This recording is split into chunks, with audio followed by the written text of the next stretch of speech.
के दिलों में गया, उनकी जंजीरें टूटी, जंजीरें जो कि इंसान को जमीन पर रखती है।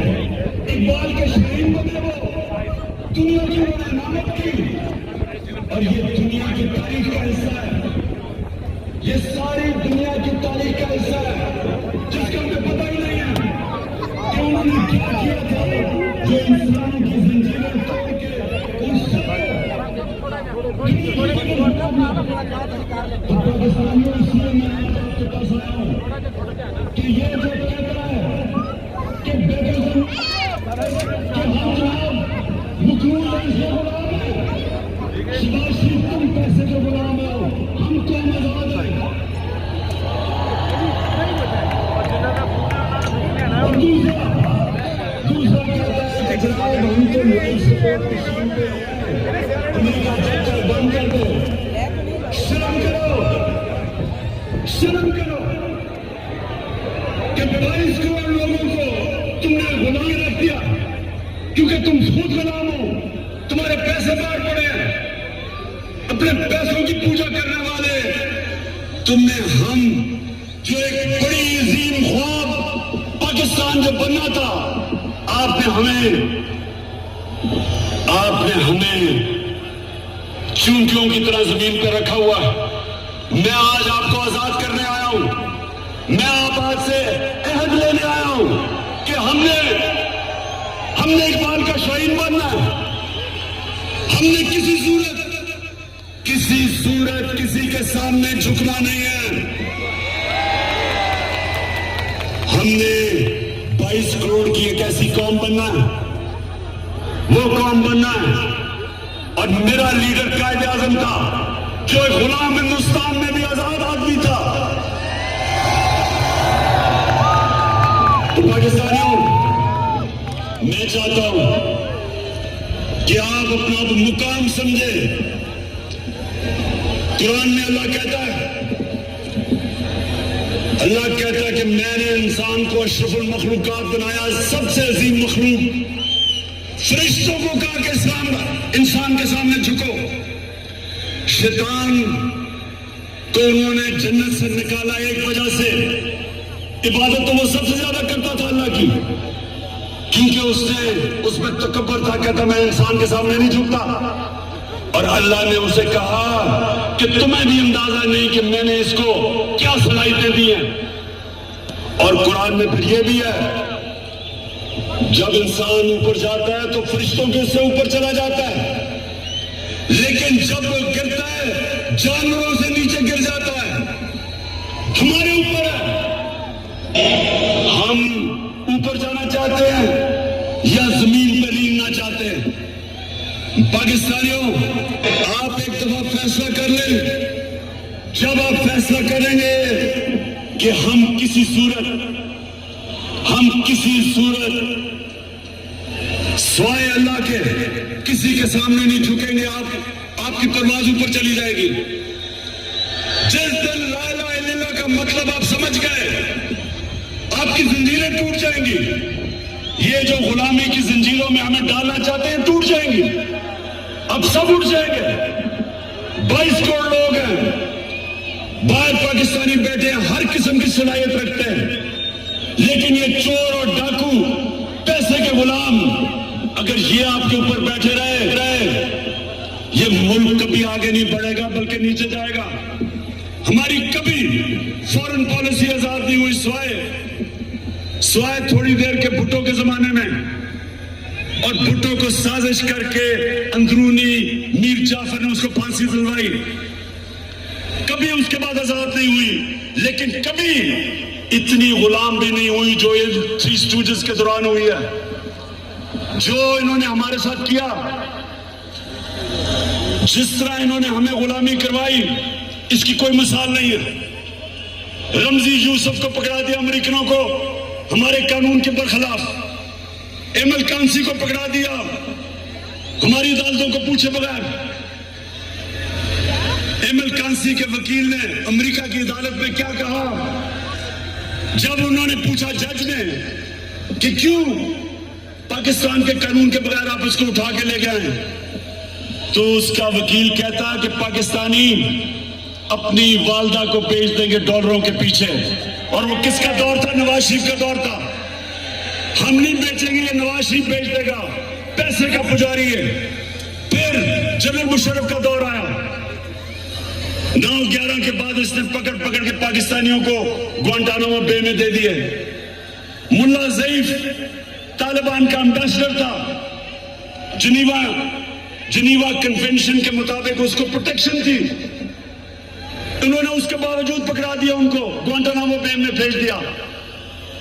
हमारे मुल्क से लोगों को उठा उठा के ले गए, हम जंग उनकी लड़ रहे हैं और दुश्मन हम ही बने हुए हैं। 400 ड्रोन अटैक्स करवा दिए, कबायली इलाके को उजाड़ दिया। जो कबायली इलाके के लोगों को मुश्किलों का सामना करना पड़ा, आप सोच भी नहीं सकते। 35 लाख लोगों ने नकल मकानी की वहां से, 40 लाख लोगों ने स्वाद से नकल मुकानी की। या मेरे 2 एक्स मिनिस्टर्स बैठे हुए हैं, मुराद सईद वालदा को एक उसी जंग में स्वाद पे जब बम फटा तो उसकी वालदा के सर पे लगा, अभी तक वो कोमा में है, सालों से वो कोमा में पड़ी हुई है। यहां जरताज गुल है, उसका भाई यहां खुदकुश हमले में लाहौर में वो बेचारा शहीद हुआ। मेरे माँ और वालिद की दोनों तरफ से, एक जनरल बिलाल शहीद हुए वालदा की तरफ से, और न्याजी हमारे मियाँ वाली से शहीद हुए। 80,000 हमारे लोग मारे गए। क्यों? पाकिस्तान की जंग से क्या ताल्लुक था? क्योंकि गुलाम बैठे हुए थे। हमें कुर्बान किया गया किसी की खातिर और हमें दुनिया में जिल्लत मिली। उसामा बिन लादेन को पाकिस्तान में आके इन्होंने खत्म किया। कोई 3 दिन कोई बोला नहीं। प्रेसिडेंट ओबामा अपनी किताब में लिखता है कि मुझे बड़ा खौफ था कि मैं सदर जरदारी को जब टेलीफोन करूंगा वो बड़ी मुजम्मत करेगा कि तुमने हमारे मुल्क में आके ये किया क्या। कहता जब 3 दिन के बाद मैंने जरदारी को टेलीफोन किया तो कहता मुझे मुबारक देनी शुरू कर दी उसने।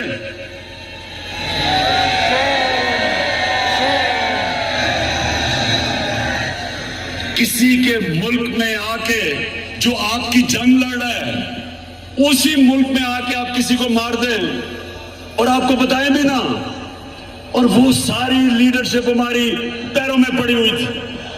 पाकिस्तानियों याद रखें, कभी आपकी कभी दुनिया इज्जत नहीं करेगी जब तक आप अपनी खुद इज्जत नहीं करेंगे।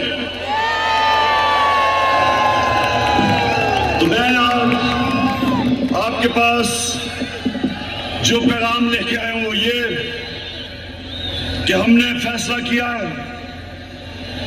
कि पाकिस्तान की हकीकी आजादी की तहरीक चलाना। हमारे ये मुखालिफ समझते हैं कि जी मीनार पाकिस्तान के बाद क्या होगा। कान खोल के सुन लो,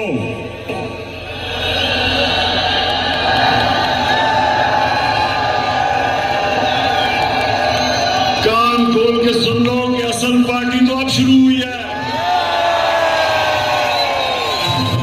खड़ा है अब इमरान, की करेगा सब कप्तान, नया बनेगा पाकिस्तान, नया बनेगा पाकिस्तान, नया बनेगा पाकिस्तान।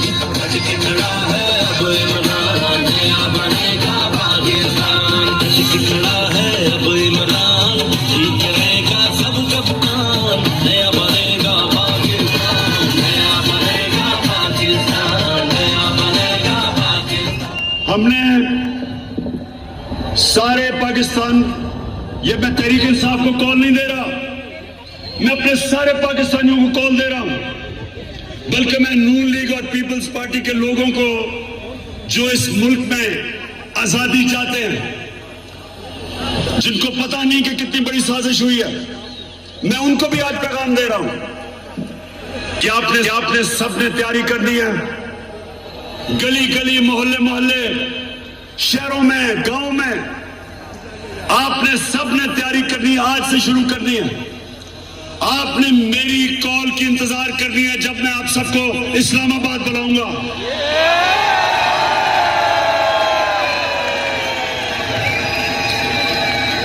मैं आज ये वाजे कर दूं कि मैं किसी किस्म का तसादुम नहीं चाहता। ये मेरा मुल्क है, मेरे कोई इस मुल्क के बाहर जाने की जगह नहीं। ये तो जब भी थोड़ी मुश्किल आती है बाहर भाग जाते हैं। ऐसे लगता है कि ये बरतानिया की क्वीन को इनकी रिश्तेदार है, सारे वहीं भाग जाते हैं। वो इसहाकदार, वो यहीं इधर ही पुराने शहर में उसका बाप की साइकिलों की दुकान थी, बड़ा मेहनत का आदमी था। लेकिन आजकल उनको जरा देखें, लगता है वो कोई बरतानिया का लॉर्ड था। तो ये वो लोग हैं, ये वो लोग हैं जब मुश्किल पड़ती है बाहर भाग जाते हैं।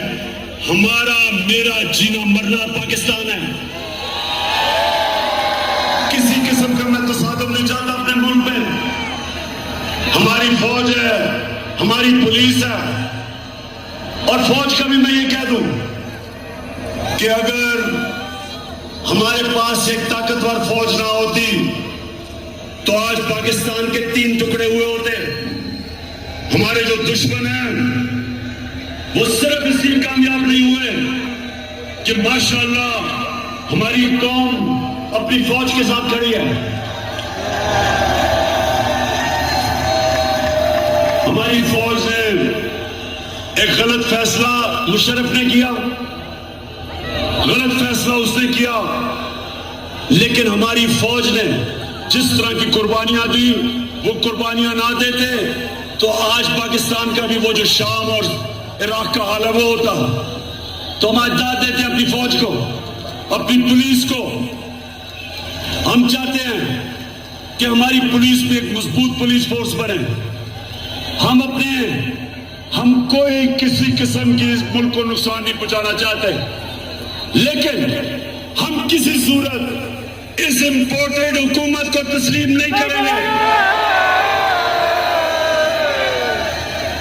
जो भी हो, ये जब समझते हैं कि ये तहरीक खत्म हो जाएगी, तहरीक अभी जोर पकड़ेगी।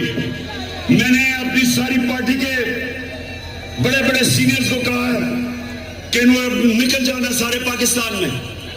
आपने लोगों को तैयार करना है, अपनी हकीकी आजादी की तहरीक में सबको शामिल करना।